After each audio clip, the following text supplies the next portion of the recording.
So when you're using these tools, you want to make sure that you never use these tools on an energized source, underground or overhead. Maybe you're in a bucket truck, climbing a pole, or you're on some underground. You never want to use these tools by gloving it. You all see that well? All right? Never want to see anybody using the tool gloving it. All right? And you guys know why now. Because the tool makes contact with the conductor, couples with the capacitance. The tool looks at that current going to the ground, and the tool's giving you a voltage indication. But if you're gloving it, what's going on here if you're gloving this? What am I? I'm a potential ground, correct? All right? So you don't want to do this, because what happens when you're using a tool with a gloved hand is you're actually coupling with that same capacitance in relation to the ground plane.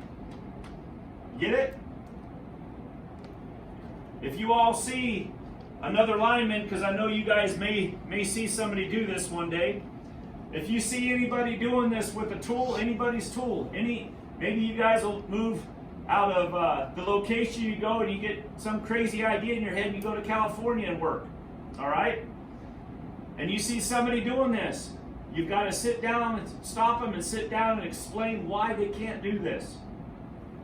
So, when you're using the tools, our operating instructions, you guys have that in every box, correct? Every bag, every box. You have the operating instructions for your tool, correct? Okay.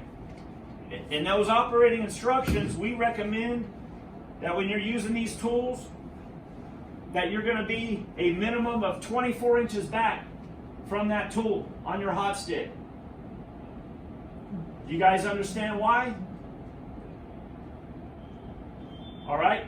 You want to be away from that coupling of that capacitance in relation to the ground plane. You don't want to you be the ground plane.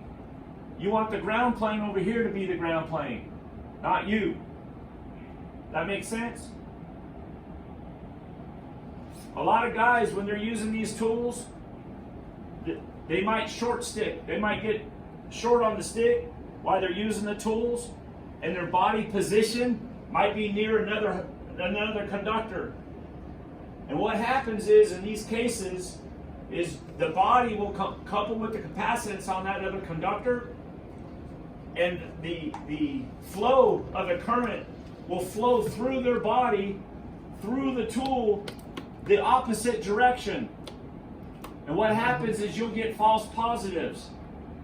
You can get false negatives as well.